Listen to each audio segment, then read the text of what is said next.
Hello, everyone. Welcome to episode 220 of Manage the Wild. I'm your host, Nick Madsen. Today, we're going to talk about bear attacks. What happens and what are the requirements after a bear attack for biologists, wildlife managers, and all the different agencies? Because not all bear attacks require the same response. Not all animal attacks require the same response. And in this episode, we're going to talk about that. If you've come across the news lately, it doesn't matter your news source, there has been bear attacks seemingly going up.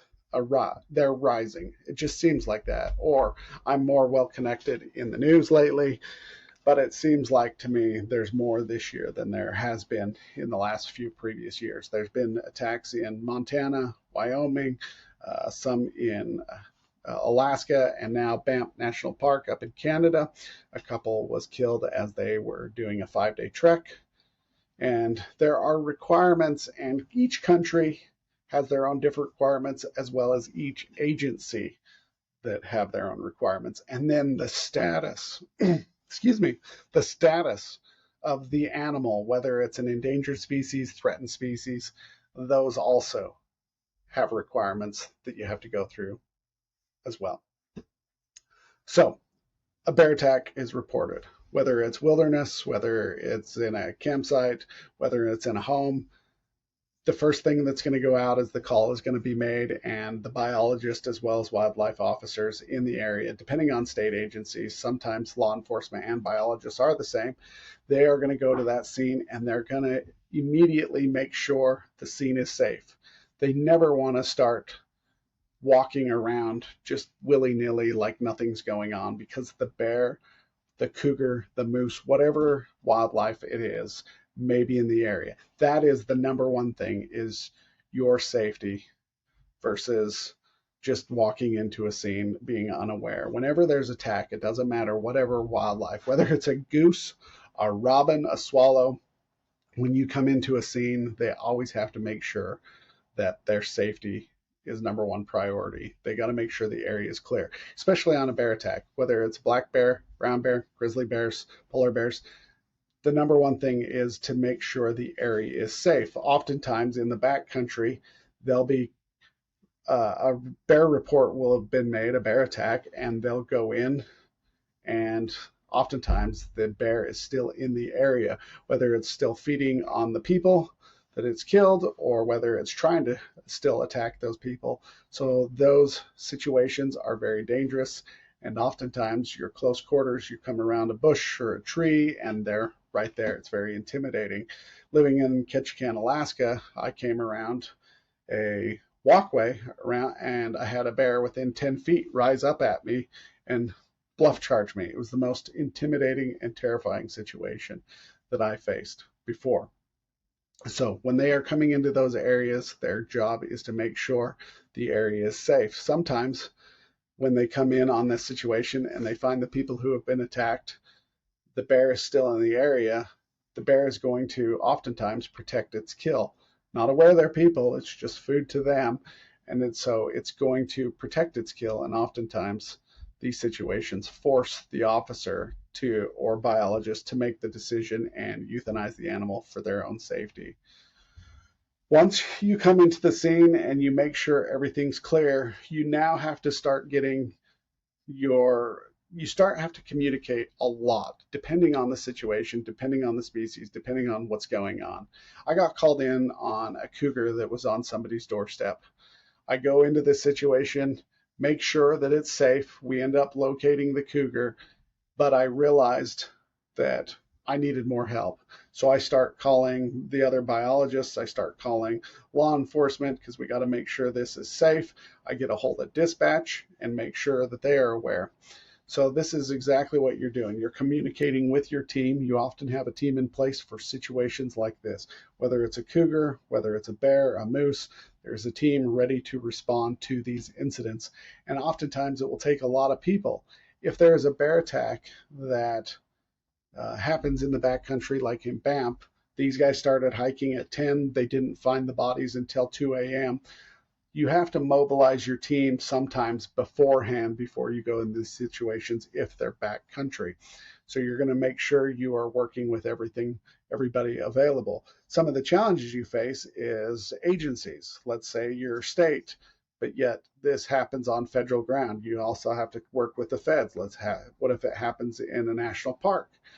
Then you're working with biologists, law enforcement, as well as the national parks, and you got to coordinate with a lot of people. Okay, here's where I'm not going to debate whether you think it should or shouldn't happen.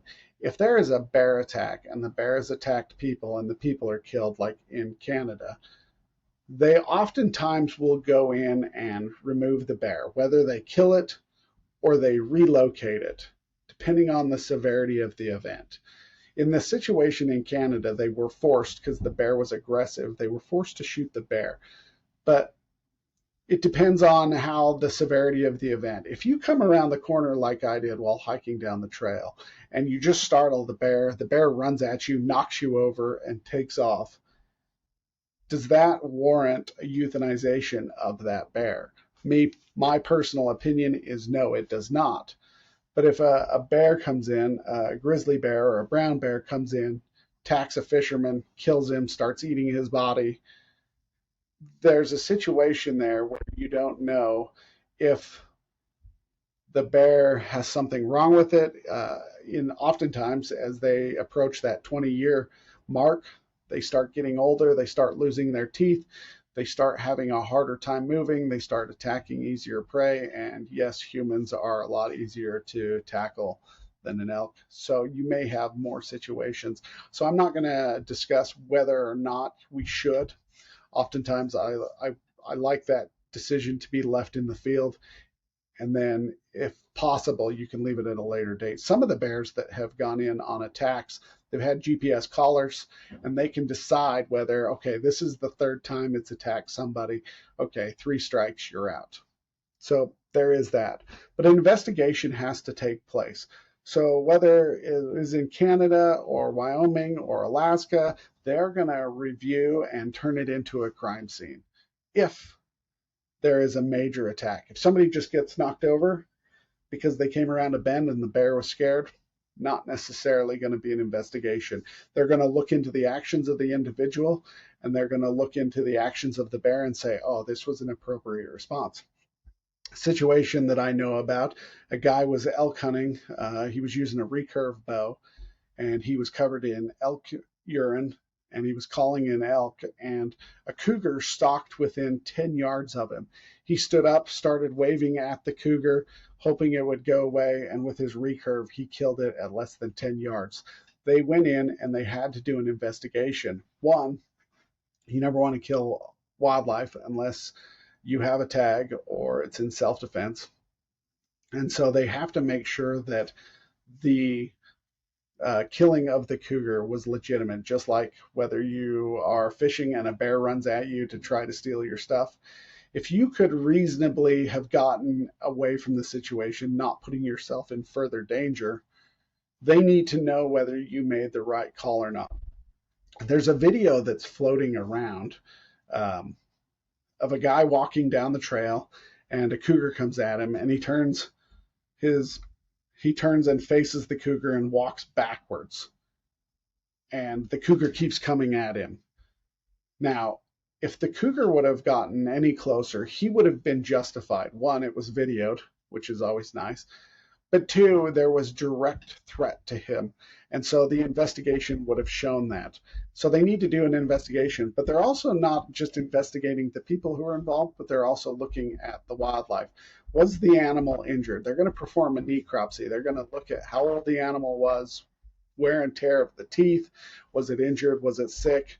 Try to find out the reason why it attacked humans, because attacking humans is not normal for them. We're not part of their prey picture, so to speak. They don't actively hunt us. And so when it does happen, we like to know why. So they are going to do a whole lot. Also, public safety at this point is huge. And I think states are getting a lot better, I think states are getting a lot better in making people aware. I think if you go on Instagram and you watch the tourists of Yellowstone, or what I think that's what it's called, they're just a bunch of idiots. People are just unaware all the time of what they're doing. And so they're putting out, and the federal departments are putting out better information, helping people become more aware of what they're supposed to do around bears. If you see a bear, don't run up to it, back away from it, try not to disturb it, try not to make it feel threatened, try to make yourself big and loud so it knows where you're at and it doesn't look at you as food. After all of that, then they're going to look at the bear behavior analysis. A lot of times, or sometimes, they're going to have GPS collars, and you can look at where this bear spends a lot of time. If it's around people, it's going to be more comfortable with people, and obviously you're going to have more wildlife conflicts when they're around people. If that was missing teeth and started to fall out and it was having trouble getting food, you can help understand there. And then documenting the situation. Let's say you're walking down a trail, you startle a black bear, it knocks you over and takes off, and then you don't document it. 3 days later, another person comes around that same corner, runs into the bear, and the bear, instead of knocking them over, attacks them and kills them. There was no documentation to show that there might have been an aggressive bear. This is why reports are so important to wildlife agencies. They need to know if there was an aggressive moose in the area, aggressive cougar, aggressive elk, aggressive bear.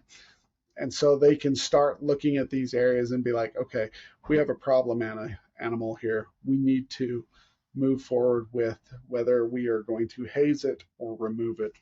And then they're going to look at their policies and procedures, looking at themselves, saying, were we aware of any other incidences with this bear or cougar or moose? And they're going to make sure that their end is doing the best they could. There's a situation that happened in Utah quite a few years ago where a bear came into a campsite, pulled a child from a tent, and killed the child. And there was some procedures and policies that weren't very good at the time. They were aware that there had been a bear in the campground, but they didn't go around and notify people that bears had been in the area. They didn't have a whole lot of signs saying that there was bears in the area to make sure you pack your food comfortably. And after the bear attack, they didn't go around and notify people that it had actually happened. And so when you're dealing with these situations, there's a reason why there's a plan in place. There's a reason why all these things are in place to happen and the steps that they have to take. Now, the decision whether to kill the animal on site or to remove it and place it elsewhere is a couple of things.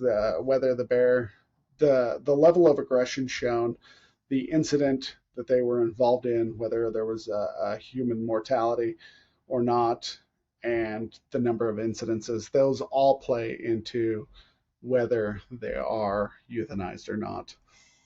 All right, you guys, if you have any questions, anything else, let me know. And that's all I got for today. But when you're out in the wild, be safe, stay aware that bears are there, wildlife is there. They're dangerous. They're not in parks. Hey, again, if you're in the wild, or if you like going out in the wild, get involved with all of your different agencies and organizations out there. I don't care who it is, but let's work with wildlife. Let's help protect those migration corridors. And if you like what you hear, go ahead and hit the like button, subscribe on whatever platform you are listening to the podcast, and YouTube, Instagram, Facebook. You guys have a great day. Stay wild.